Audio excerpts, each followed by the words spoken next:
museum is now a partner with Revolutionary New Jersey, which of course we're all getting excited about the 250th anniversary of our country. So and things have already begun. Like it's already been over 250 years ago since the Boston Tea Party, which was this past December. And then before that, there was the massacre. So a lot of years, things will be coming up that you hear about that are being gay, celebrating our country being 250 years old. So this is the first of our talks since we've been a partner with Revolutionary New Jersey. Today, we're lucky enough to get in Captain Robert Stiles from the 4th Connecticut Regiment and his wife, Robin, who follows him to the different camps. So we're going to hear about what their life is like and just get a glimpse at history. So without further ado, Captain Stiles, Mrs. Stiles. Thank you.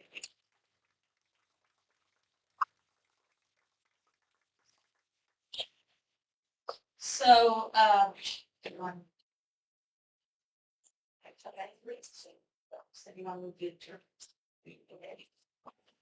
okay. Thank you very much. I'd like to just start out by saying thank you to the Stone Harbor Museum for having us, and for Revolutionary New Jersey doing what they've started doing, along with all of the other states in the original 13 colonies. So this is going to be a great time period from now through the next 8 years while we celebrate the 250th. I'd also like to thank Taylor Swift for opening for us. I think probably the last time she opened for anybody was at Henny's for the Seabillies. But just to get us started, Robin's going to talk a little bit about the history of our unit and the founding. I just wanted to add that if you remember back to the bicentennial, it was celebrated in 1976, and that was sort of it. And it wasn't the whole thing. It was just the anniversary of July 4th, 1776 for the 200th. But the states have really gotten together. They've probably been working at least 5 or 6 years and have had committees, and they're fixing all their road signs and all their battlefields, and they're making sure that the paths are passable and things of that sort, so that when people come to visit things. So it will be 8 years of events. And as Terry said, the Boston Massacre was 73, so that was 23. That's already happened, 250th of that. Our next biggest one is in April of 25 for the 250th of Battle Road, Lexington and Concord. So we used to live in Connecticut. We lived in Connecticut for 30 years, and we had a 1780 house. And a lot of the things that you may see here are some antiques that we already had before we started, or reproductions that we already had. And I was on the museum board for our museum in Southbury, Connecticut. And we were having a walking tour to raise money. And our friends across the street, who had an older house than ours, a 1732 house, he was a member of the 5th Connecticut Regiment. And he brought his regiment there, put tents up in his yard. They were cooking outside. They set up the whole encampment right there in his yard. And we were sort of taking turns watching the house. He went over to visit them. He came back and he said, well, you need to go over and visit them because I just enlisted. So somewhere in one of the books, there's a very early picture of me that night, and I don't look the least bit authentic. I got something out of a trunk that people had that people were not wearing, and over the past, I would say it's probably close to 15 years now, that we have improved our kit as we go along. For anyone, we are recruiting tonight, for anyone who is interested in joining us, we have clothing to loan you. We can get you started. We can, you can make your own things, and as you move along, we've progressed over the years. We didn't start out, come right out of the box looking like we do today. We joined the 5th Connecticut Regiment, and they did a lot of things in the state of Connecticut, but there was an older group of them that didn't really want to travel. So it was an issue. Do we get a bus? Do we take, the camper with us? What do we do? How do we get from point A to point B? And so we decided to break off because there were about 10 of us that really wanted to go to the actual battlefields and do the actual battlefields that the Continental, we remember the Continental Line, and we remember the Brigade of the American Revolution, our unit is. And so we attend those annual meetings in King of Prussia every year, and we set our calendar for the year, and we pick the events, and we pick national events to go to. Now, the two big national events this year, one's up in Fort Ontario, which happened last week, and the other one is in Camden, South Carolina, which will be in November. We're going to that. So we did a lot of research. Don Troiani, I don't know if you're familiar with Don Troiani, the artist, one of his books is over there. He sketches war scenes, predominantly Revolutionary War scenes. He also is a scavenger. He's got a metal detector. He's found buttons. He's found canteen parts. He's found all sorts of real artifacts. And his work is over there. He happened to live in Southbury, so we went over his house. Said, okay, so tell us about 4th Connecticut. What colors do we need to wear? And because our 5th Connecticut was blue with red facings. And so he said, no, you were brown with red.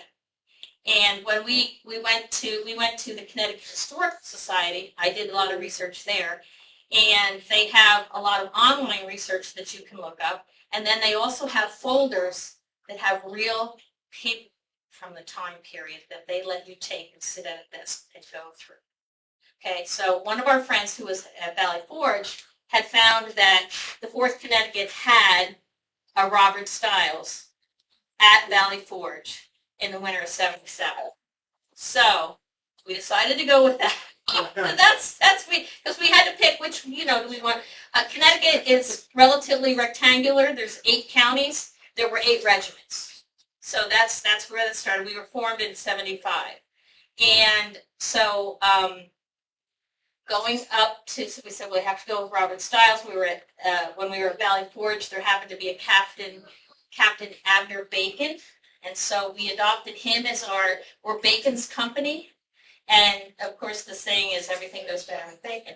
So one of our things, when we're camping, we try to pretty much, if we possibly can, have bacon at every meal. And everybody else who we reenact with, they know that. So they know if they need bacon, they can come to our campsite.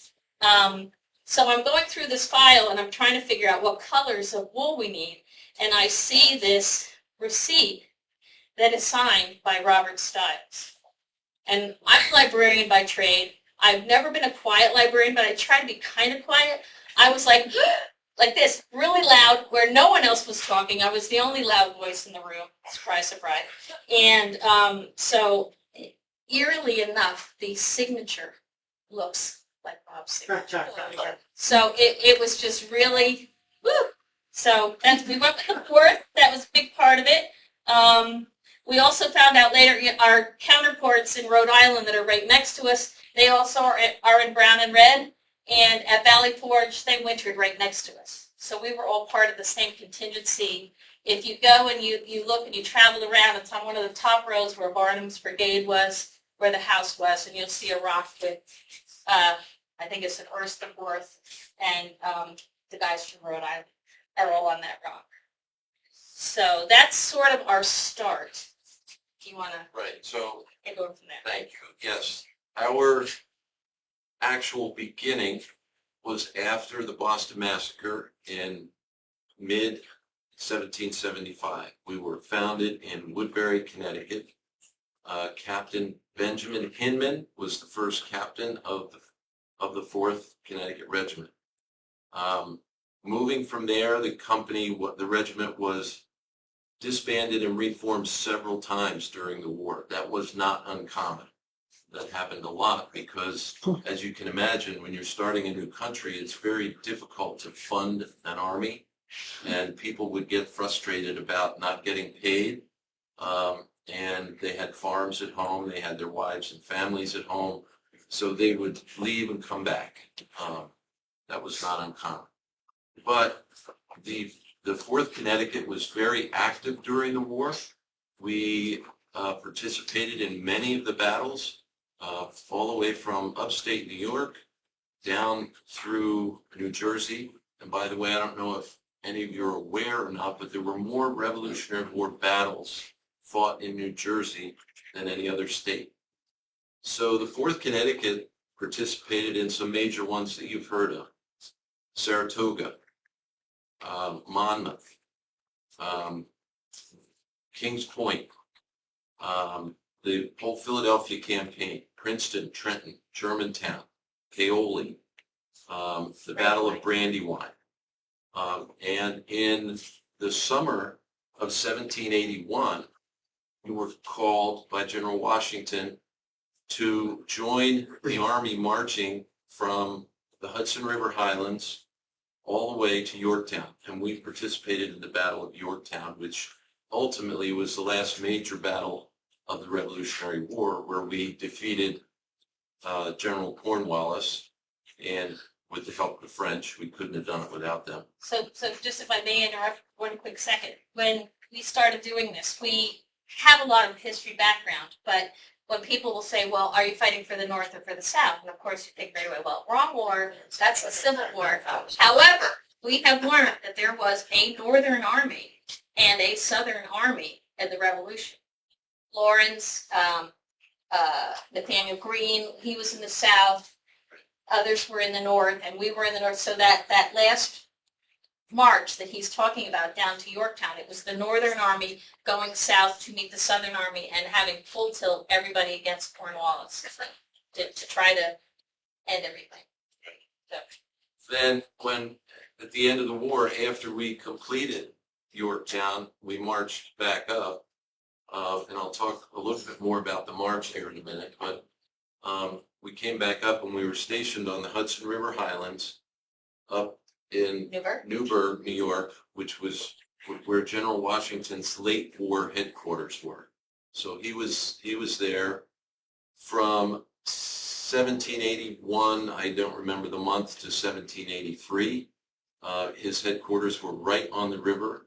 To this day, we still go back there every February on General Washington's birthday and do a reenactment there. We set up a tent, we cook some things, we drill. We do not camp at that one because that's February, and the Hudson in February has ice cream. Chilly, yeah. But it's a beautiful property. If you've never been up there, they have the original house that he stayed in. The Hasbrook House. The Hasbrook House is available to tour, and they have a very nice little museum there as well that has some great artifacts. So would highly recommend that. And it's not that far away. So that's kind of the war. I'll transition from that right into talking a little bit about the life of a soldier. So I was introduced as Captain Robert Stiles. I am an officer. Okay, so the life of an officer and the life of a soldier were two different things. Neither one was easy. Okay, so let's talk about the life of a soldier on the march. What you see me wearing and carrying now is typically, basically what a soldier would have to carry, with one exception. I don't have my backpack on. That would be full as well. So think about what I said in August of 1781. We left from New Jersey and marched to Yorktown, Virginia, about 30 miles a day. And if that wasn't hard enough, with all this wearing wool, if that wasn't hard enough, before the march for the day started, we would have to break camp, load everything up on some wagons that we had, and get ready to march. Every soldier had to carry all of his own belongings and some of his patrols or company's belongings. It was very difficult. This musket alone, which is a replica of a British Brown Bess, weighs about 13 pounds. With all of the other accoutrements I have here, cartridge box, sidearm, uh, officer's sword, bayonet, canteen, haversack, plus the backpack. Each soldier would be carrying anywhere from 60 to 80 pounds. And marching Not 30. unlike what our soldiers carry today, because they're about 60, Right. 60 pounds a pack. Without technology. Right. So, and our soldiers today don't wear wool. They know. About 30 miles a day. And then, oh, by the way, at the end of the day, you had to set up camp again. Start cooking meals. Start cleaning your weapons. Start making ammunition. Every soldier was responsible for his own equipment. So a little bit about the gun. This, as I said, is a British, what? Yeah, no, can you see? This is a British brown bass musket. It's a smooth bore firearm flintlock, okay? Flintlock means, for those of you that don't know, that there's a small piece of hard stone here called a flint. This is a piece of hardened steel called the frizzen. Now the way this gun works is you put a little powder in the pan and close the frizzen to lock the powder in the pan. Then you you put the rest of the powder, and in the day they would put the ball down. They'd draw the rammer, ram the cartridge, return the rammer. Now you're ready to fire. When you fired this musket, the way it would work is you would cock the musket, and when you got the command, you would fire. Now, I'm going to pull this trigger. It's not going to make a loud noise, but you keep an eye right here in this spot, right here. Do you see the spark? Okay. That spark would ignite the powder in the pan. The spark would shoot through a little tiny hole in the breech down here, through there, and explode the powder in the breech, which would push the musket ball out. This right here is an example of a musket ball. So this is what this gun would fire. That said, these guns are very inaccurate. Typically accurate to about 50 yards. Has a range of up to 200 yards, but you're basically firing a knuckleball, and you're not going to hit what you're aiming at 9 times out of 10. So that was why they fought the way they did. And the way they did fight, you've probably seen in movies, is they would parade around a battlefield in small groups led by a sergeant.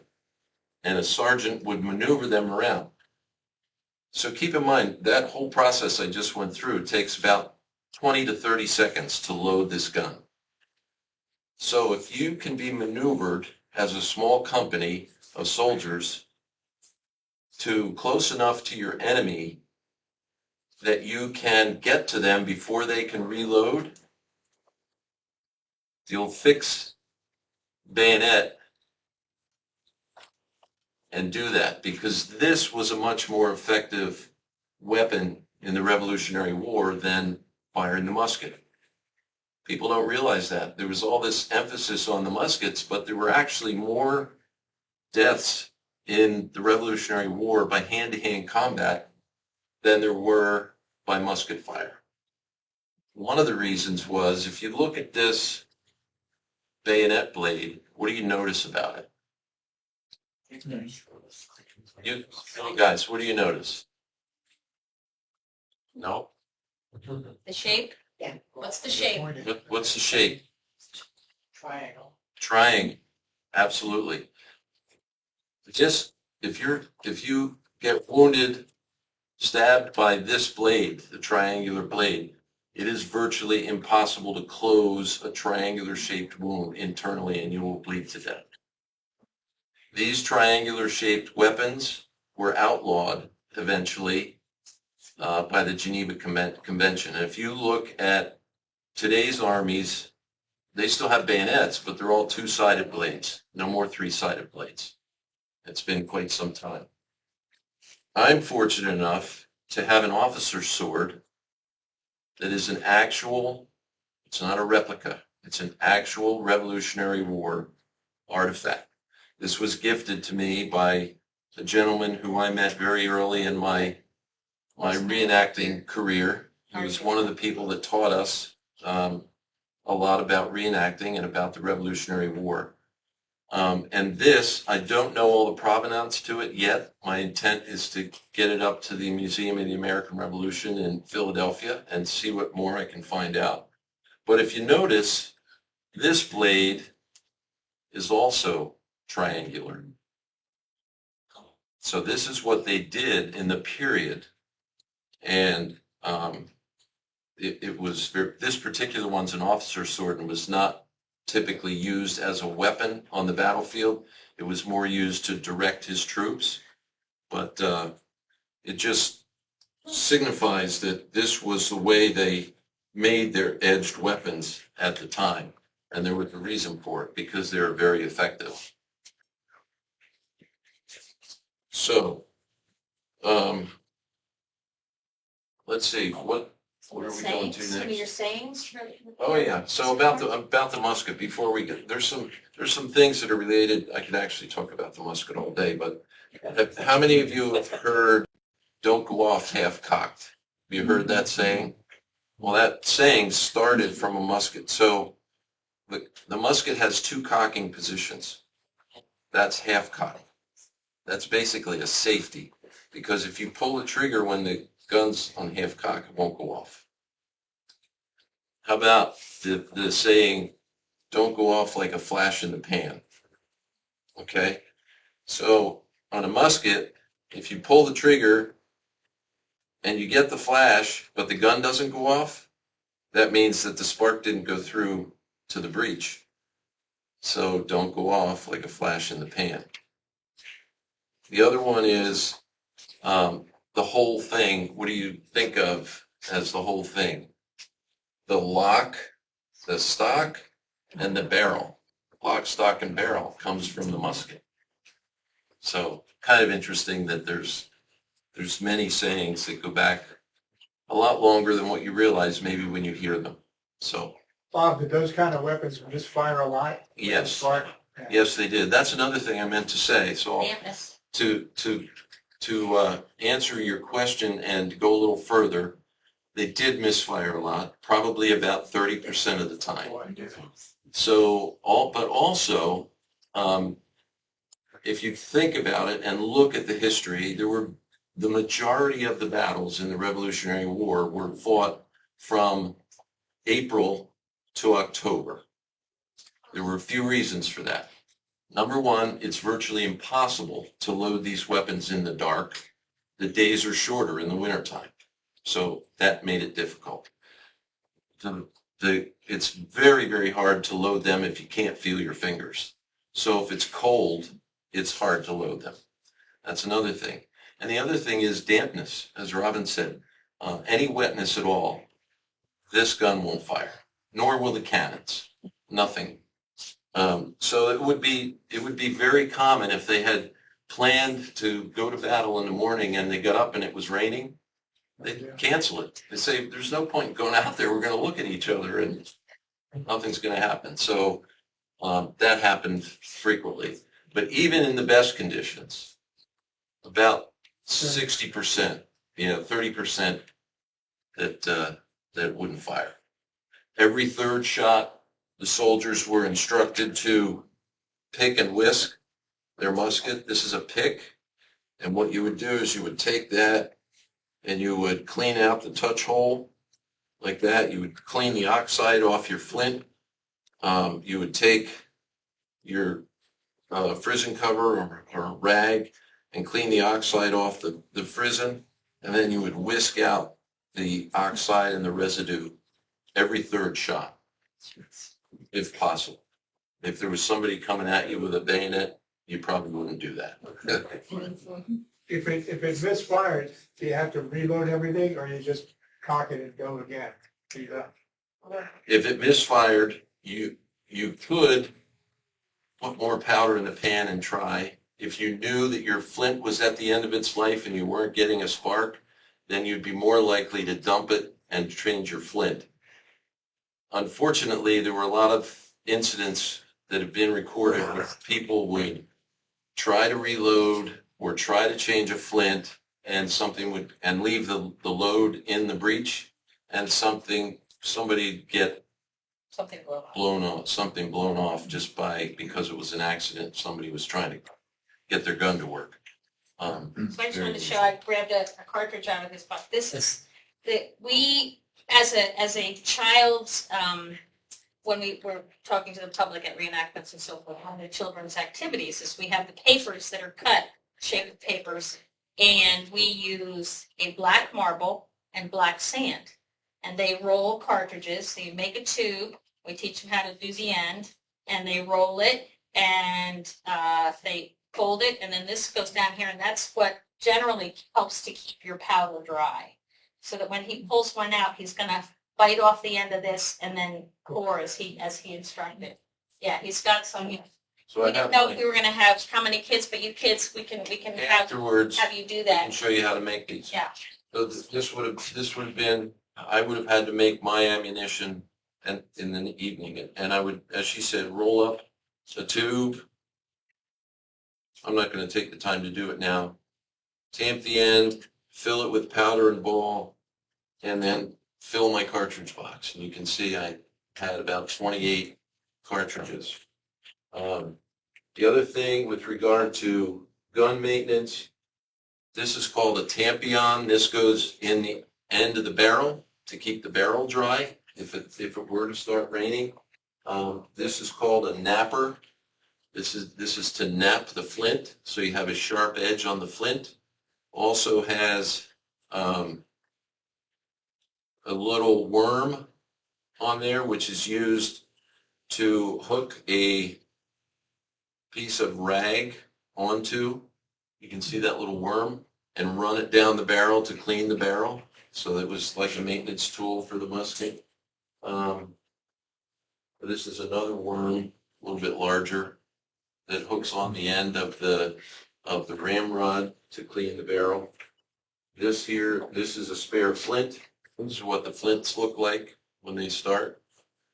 Average flint will last maybe, if it's a good one, maybe 30 shots before you have to replace it. So, I go This ahead. is a program from the Battle for Newbury, which happened in October of 22, and this is something that the public will get when they come. And just so you realize, we have our whole British counterparts. The British Brigade also comes to the events with us because we need to have someone to fight against. Otherwise, there are no battles. And so this is, I pass this around, everybody can take a look at it. It'll show you the variety of events that we do during the day. There's usually at least one battle a day. Sometimes they do skirmishes in the morning just for the guys before the public get there so they can do really cool things out in the woods, 8 to 9 o'clock, and the public usually is there from 10 to 5. Then from 5 o'clock on, we are still in the 18th century. We do not get out of our gear. We may get a little bit more comfortable, which Bob will show you a little bit later, but we totally cook 18th century, we sleep 18th century, we live 18th century, we have taverns at night, we sing 18th century songs, we drink 18th century drinks, all that happens. But what I wanted to talk a little bit about is sort of the progression that we've done. Now, as I was saying, like the first event that I did not look as I do today. But I have done many workshops, gown workshops, sewing workshops. Everything that you see, I have sewn by hand myself. Everything. We have. This is a later garment that I made, my silk gown. It's a silk petticoat. And this was my first best gown. This is a petticoat that is from a very early gown. I was going to show you these two pieces. I made this from, this wool had moth holes in it. This is for when we go to Williamsburg and we need to look like we marched 300 miles. This is what I wear when I'm there. Because I'm falling apart. I may have dirt on my face. I wear my cruddiest shoes, not the party shoes that you see me in right now. So This is geared too for the youngsters. If the young ladies want to come up later, we can do dress up and I can show you. Just so you know, somebody asked me about the heat. I do have on 4 layers today. At some of the events, we do fashion shows where the gals come out and all they have on is their shift. And when we start, and then we add. And this is my shift, then my under petticoat, then I have my stays on top of that. Then my pockets are tied on top of my stays, which are right here. I have one on each side, and carrying a variety of things in there. This gown has panniers that go with it that are really big pockets that make you look wide. I can fit shoes. I can buy 5 yards of fabric out and stick it in my pocket. I can fit my lunch in here, all sorts of things. And it's okay to look wide, which is kind of a nice thing. But so then my top petticoat and then my gown. Now this gown is sewn exactly the same as this gown, but this is silk. This is printed cotton. The 4 fabrics that we use are linen, just solid linen, wool, silk, and then printed cotton. But I want to tell you a story about the printed cottons. There was the London Foundling Hospital. When I first started, we were all wearing like red tops and blue petticoats, red, white, and blue, very basic, not any of the extensive stitching that you might see here today or the patterns that you see. And this hospital in London was getting refurbished. They found this old ledger that had all of these pieces of fabric in it. And what it was is the women who could not afford to keep their babies. Someone might have 5, 6 children and couldn't afford to keep them. You would put, it was sort of like being blackballed in a fraternity. They had a bag of white balls and there was 1 black ball. If you pulled the black ball, you had to keep your child. If you pulled a white ball, they would take care of your child for you and feed it and clothe it and care for it. The idea was that they cut a snippet of everyone's clothing, the mother's clothing. And if the mother still had that article of clothing, she could come back and claim her child based on the swatch. But so when they found these swatches, and I'm trying to remember when this book was. I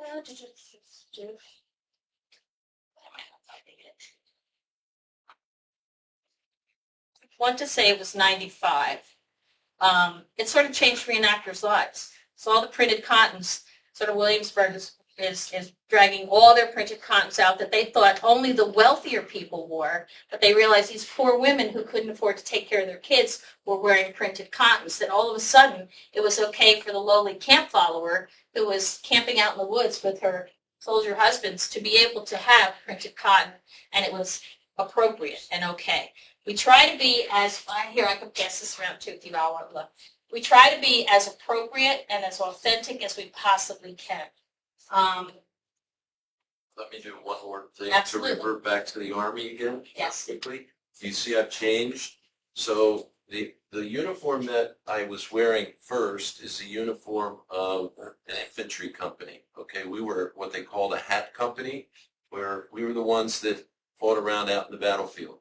Most regiments would also have a company of lights, company of rifles, and they wore different clothes. So this is an example of a frock, a hunting frock or a hunting shirt. This would have been used by the lights and or a rifle company that would be running through the woods and having to move quickly and so forth. It's not heavy wool, it would be linen, it would be much lighter, easier to move with. The artillery companies and the hat companies would typically wear the wool. They didn't generally move fast. The lights and the rifle companies would wear the frocks. And then we also had cavalry. Cavalry tended to wear short coats and carried sabers, small guns, pistols at best. And one other thing before I throw it back to you is You may have seen this sitting over here. This was also something that you would see on the battlefield. Now, it's not a weapon, no matter what it looks like, at least not in the 18th century. This is called a spontoon, and this in medieval times would have been a weapon, a spear or a lance. But this was actually used in the Revolutionary War. It was carried typically by the sergeants or first sergeants, and they would use it to maneuver their troops. Those small groups that I told you about, the platoons, they would be maneuvered around the field by a sergeant. And the sergeant would move them. He could get them to line up straight with this, okay? Get a straight line. It was typically a long pole. It was high so they could see it. Things get crazy out on the field, and trust me, I've been there. They get so smoky you can't see anything. This is being held up high. You can see this. He can point in a direction. So it was used to direct the troops on the field. So sorry for the interruption. Bob, I have a good question. Yeah, sure. You don't see any ranks or anything on any of these uniforms, did they? Yeah, I had ranks. I had an epaulette on my What's on the shoulders and? shoulder. Yeah. Also, I have what's called a gorget here. This was actually signified the fact that I was commanding on the field, Okay. and also the sash would symbolize an Designate officer. captain. Depending on how you wore the sash would be your That rank. replace stripes or stars or Well, something. these are the epaulets There's the epaulette. of Yeah. different colors. He's got a keeper on either shoulder. So whether sometimes he's a sergeant, sometimes he's a captain, And they change and colors. they change colors. And it depends on the event that we're going to. Like when we go to a big national event, there'll probably be 1,500 reenactors when we go to South Carolina. So they will divide us all up. They'll probably give him, because he's captain of our little group, they will give him a job of something to do, and he has other epaulets that will designate So go ahead. which. Okay, so what I was going to say is all the clothing that I've made by hand. These are some early jackets. This is very light for in the summertime. This is another early jacket with a little bit of ruffle on the sleeve. These two are essentially the same design other than one silk with a lot more trim to it than this. And you can buy patterns if you're reenacting, but what happens when we do workshops is you have someone drape the fabric on you. So they start with the back, and you will start with the center piece of the back, and then do your back stitching here, and then pleat, and your front is separate, and someone will take it and pin it to exactly where you are, so it fits you exactly where you are. It's not like you buy a size 10 pattern and it fits all people.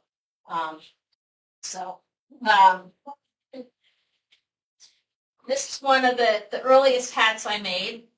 The ribbon on this is quite faded, almost to the point where it looks like it's purple, but it started out bright navy. And then the other hats, this is another instance that's like the printed cotton. There is an late 1700s, early 18th century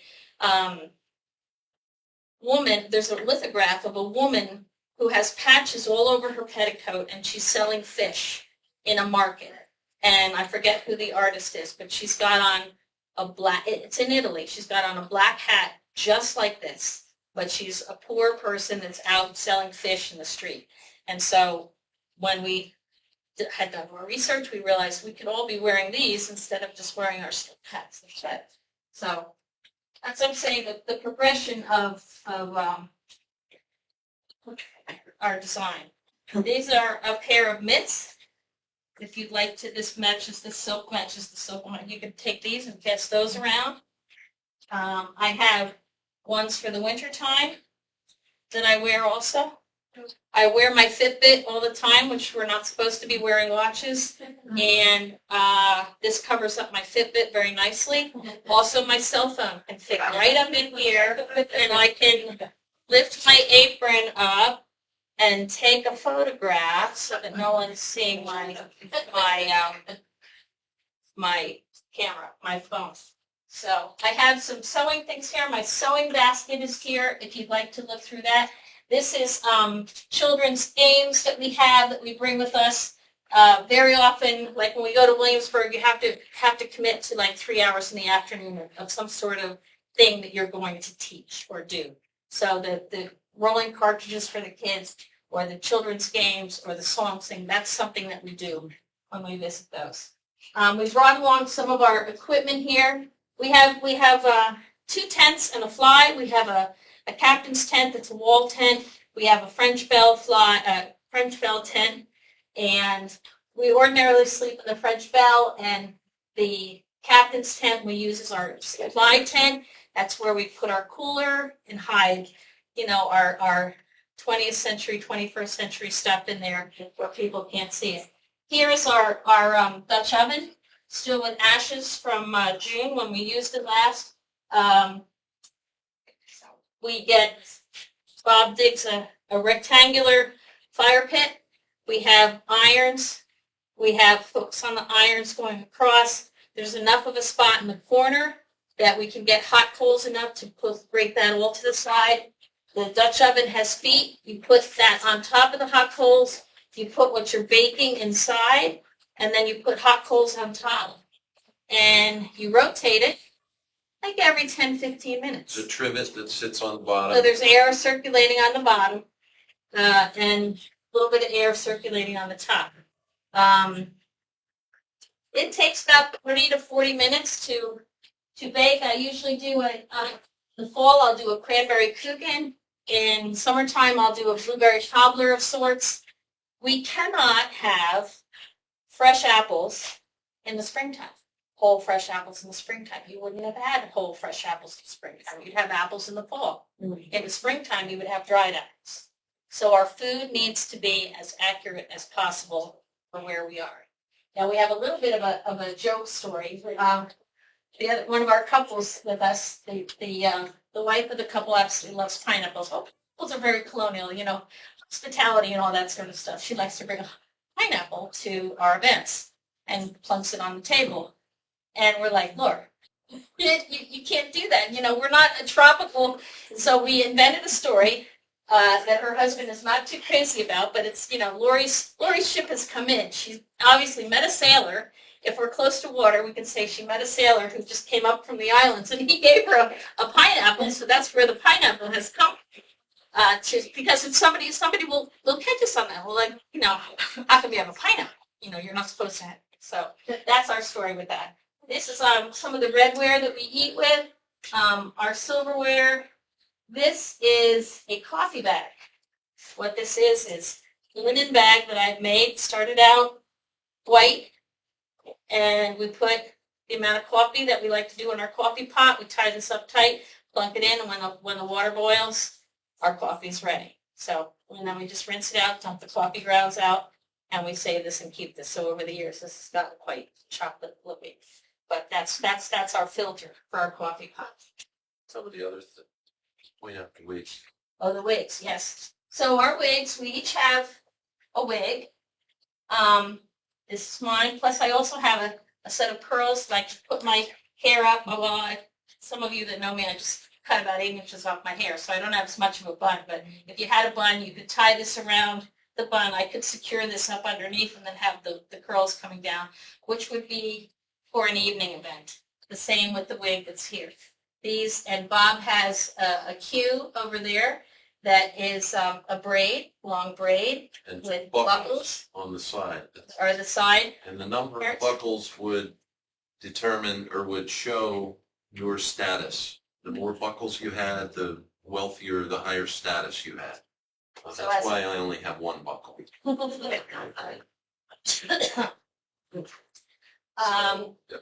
made out of?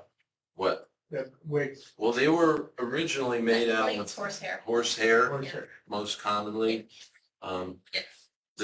Some of them were made out of human hair, actually. Yeah. The women who would cut their hair. These were both made by the wig maker of Williamsburg, who worked at Williamsburg, and she would do this on the side. One of the things that we do. And they're both artificial. And they're both artificial, yeah. In April, every year at Fort Frederick in Big Pool, Maryland, there's a huge reenactor fair, vendor fair. And there are over 80 some sutlers that sell to us that make tin. There's tinsmiths, there's coppersmiths, there's potters, there's folks that sew, so that you can buy fabric, you can buy shoes, you can buy guns, you can buy all sorts of things. Plus, there's also like a yard sale type of things with people that are selling their things and moving. As you get things and you want to get more authentic things, you sort of delete some from your group and get better things as you move up.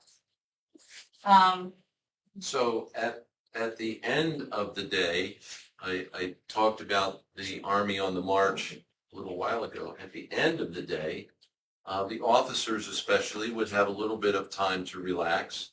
After they would have their officers' meetings to talk about the plans for the following day, they would go back to their tents and be able to dress down a little bit and relax. And that's what you're seeing me with now. This is my banyan and cap. It's much more comfortable. It covers everything, so I would have been able to, if I wanted to, even take off a couple layers underneath and get cooled off. It's sort of a lounging wear. It's like today's version of a bathrobe. They were But typically people with company in the evening. I mean, it's not like exactly. your bedroom's like yes. Right. Yeah. Typically, when we're in camp, many of the officers have these, and we'll go around after the evening meal and travel from camp to camp and sing songs and share what we call jollification, which typically could be a bowl of punch. We would carry our bowl with us. We would make our own concocted punch, which we were so very proud of, and we would carry them from one camp to the next, one regiment to the next, and share it. And they would pass the bowl around, and everybody would take a sip. Just drink right out of the bowl. And the goal was to get the last sip, because then you got the honor of fathoming the bowl. And there's a lovely, really rowdy song about fathoming the bowl. Right. That we're not going to sing right now. But there's many things that took place in the camp when the Army was on the march that were really nice. So obviously we're on the march. Everybody's away from their family. So one of the things that people had a lot more difficulty doing then than they do today is communicating. So does anybody know what this is? No. Yes? No. Anybody? You got it? No. Nope. Anybody have an idea? Okay, this, believe it or not, is an 18th century cell phone. It is. I'll show you.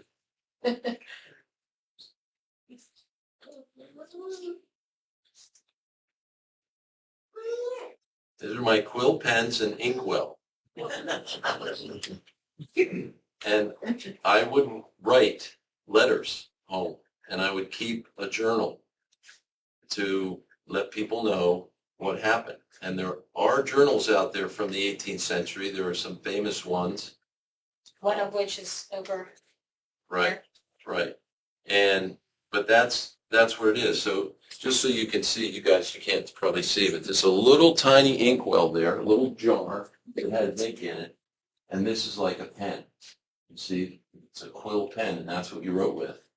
And inside up here are some of the things I've written. See, pretty cool. So that's the only way we had to communicate with home, was to write a letter and give it to the next horse coming through and hope that it got where you wanted it to go. So along with that, there were things that took place in the camps, like playing games. We have examples of some of the games there. Playing cards, of course, playing dice, all kinds of things. Drinking, singing. Yeah. Another thing I would touch on is as far as the women. The women were not the only sewers. gentlemen who were not with, a wife at the time would have this, which is called a housewife, which folds up, it's 3 pockets, folds up, and fastens here, and they would carry that with them, and it would have, and mine has fabric samples in it. It has some of Bob's pay in it for me to spend. Has some of my pins and so forth that I use this with me when I go shopping at our events. The other things that we would do would be nursing. Also, we did, when we were up at Saratoga, one of the scenes, the whole reenactment component of it was the nursing afterwards. And it's sort of like, the ladies would be out there and it's like, well, we joke, when they have to die out on the field. I mean, somebody has to die so it looks realistic. And so the joke is, you want to die in the shade, not in the blazing sun, because you're laying there for another 20 minutes. You don't want to get too hot. But then the ladies might come in and say, well, he's gone. These shoes, we can take these shoes and somebody can use these shoes. And does he have any money in his hat? Let's take that. Oh, this one, well, I think he's still breathing. So let's, carry him over here and let's wrap him up, things of that sort. So we would actually do that with our guys that were sort of playing dead and injured out of the field for people. And we would have, strips of bandages and so forth to show them. So that was a big component of it, the Saratoga and the hospitals. Robin, how long are these? A week long or a couple days? Or It's like Friday afternoon till Sunday afternoon. Long week. Yeah. So you come and we fill up our Jeep.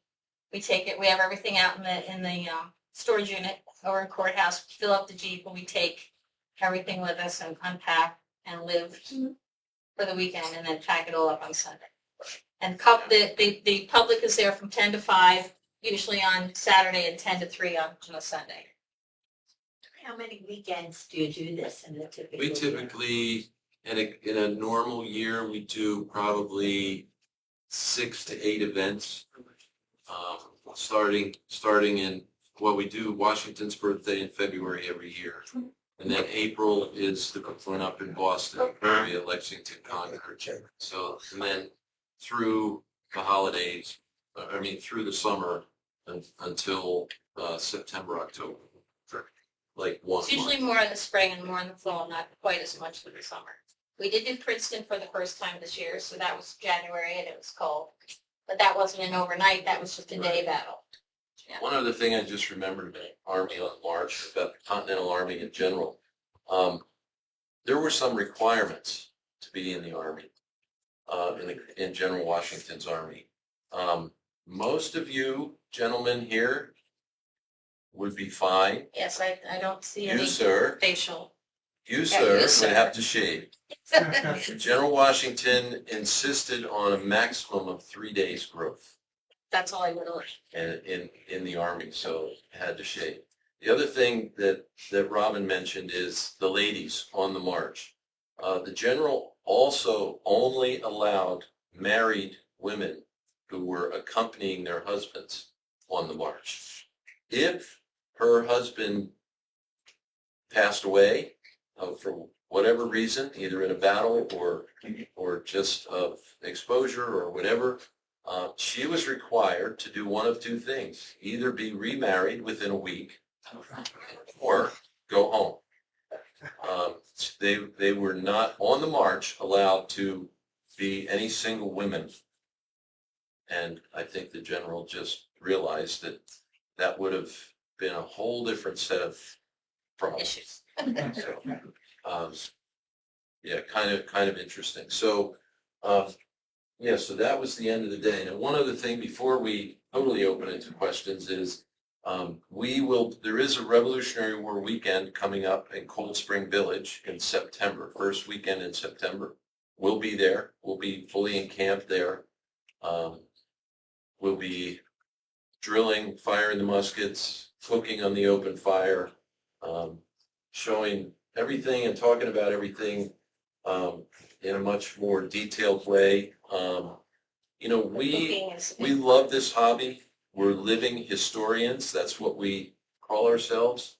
It just is an unbelievable experience and feeling that you get teaching American history. There's so many people that haven't had the benefit of learning detail about our history, our country's history, especially the young ones, the kids. And so I highly recommend any chance you get to go to one of these reenactments, to come out to Cold Spring, to come to the museum, to learn things about American history. Well, one of the things that Cold Spring did with COVID is they combined their Civil War weekend and their Rev War weekend into one weekend. And this is the first year that they're splitting this up. We have really good buddies in the Civil War that we've met to that live over in Cape May, Rio Grande, and so forth. But yeah, this year it will be two separate events: a Civil War weekend and a Rev War weekend. So look at that. So I know we're getting close. It's been for a while, but we can take some questions. Yeah. Sure. Like I said, I'm on it. But if we're getting a working so I'm sitting there making all this by hand. But I think that's wonderful. I also have a lot more respect for the soldiers now. They had to be very dedicated to the cause Yes, to be part of this yes. with all the hardships they had. It's a miracle that this came about against Exactly. one of the wealthiest, one of the most militarized countries in the world at the time. Yes, indeed. Yes, It's, yeah. you just don't get that when you study history. Yes, you Right. talk about the regiments and everything, but you don't talk about all the hardships they, Mhm. well, of course, the people that had the bloody feet of Valley Forge. Right. but right. Mhm. Yeah. And we didn't, that's not the right. day-to-day life. we didn't even talk about that part of it because the armies typically encamped somewhere for the winters, for the winter months, like from November through February. They would be encamped somewhere. They did Valley Forge. They did Jockey Hollow. And I don't know if anyone here is from North Jersey up near where I'm from, but Middlebrook, which was something that was brought to our attention during the show Turn that was on. I don't know if anyone saw Turn. Middlebrook, I grew up Greenbrook, lived there my whole life, and I had never heard of Middlebrook before. But Middlebrook is an encampment that's between it's Greenbrook and Boundbrook. It's right there, and that's where Washington Rock is, which I all knew about. Where Washington Rock is, and you can see New York on a good day. That's where they spend a winter later on. The Army 79. wintered there. Parts of the Army Yeah. wintered in Ridgefield, Connecticut. So there were many places where and when they wintered, they would typically either, if they had time and resources, they would build little cabins like they did in Valley Forge, or they would just tent.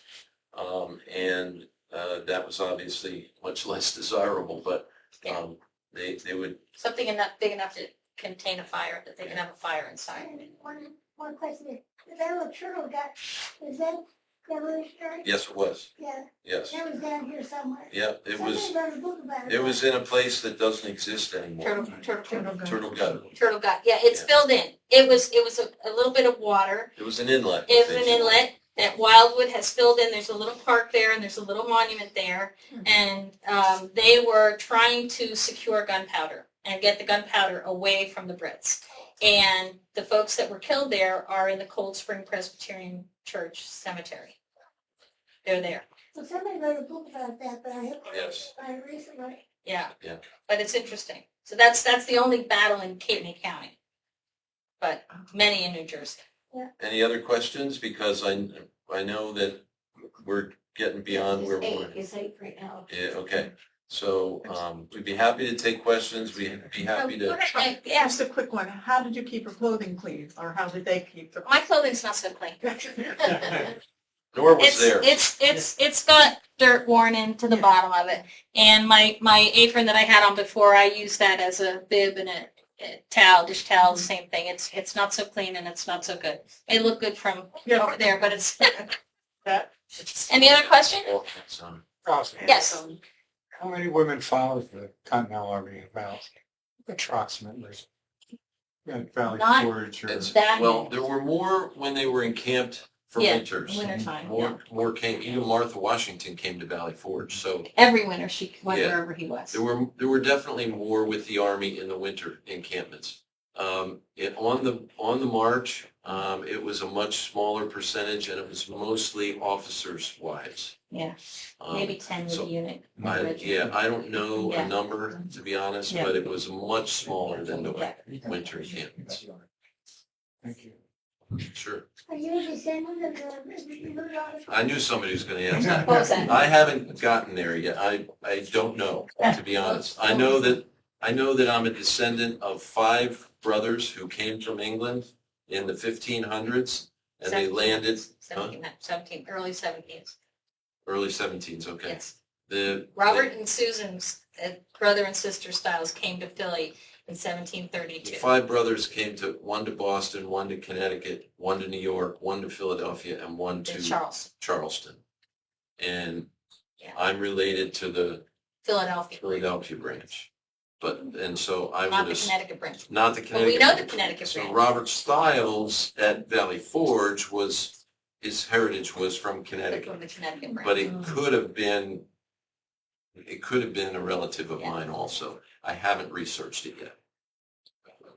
I think it's from I think it's Yeah. my cousin Okay. 5 times removed. Yeah, I think 7 or 8 times. I have a question Yeah. on musket. Yeah. If it misfired or the powder was packed, how did you get the ball out of there and the powder?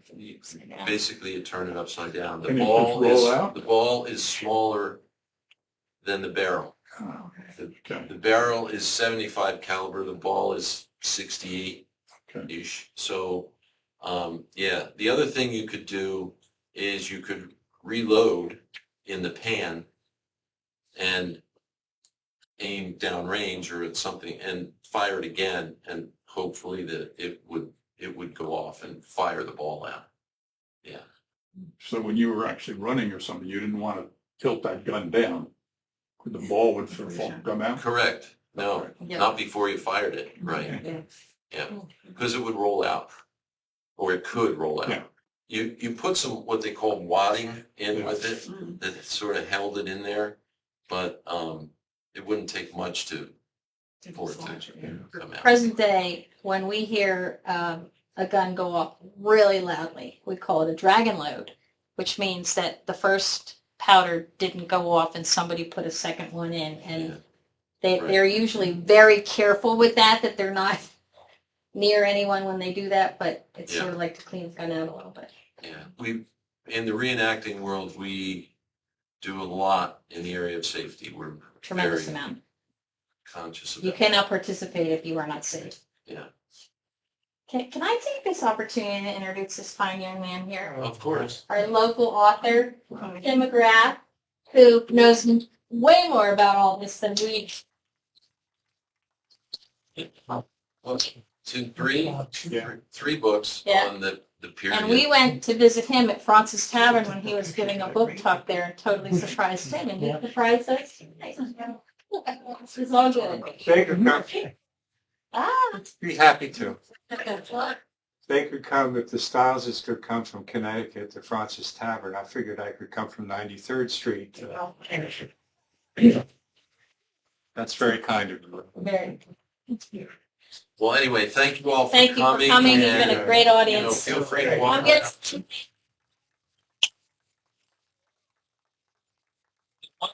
One thing that we would always say in the Continental Army at the end of a battle, when we were thanking our officers, is our cheer was huzzah. So what we're going to do right now is we're going to have a cheer for General Washington. So I'm going to lead it, and when I say hip hip, you all say huzzah. Yeah. So 3 cheers for General Washington. Hip hip huzzah. Hip hip huzzah. Hip hip huzzah. Thank you.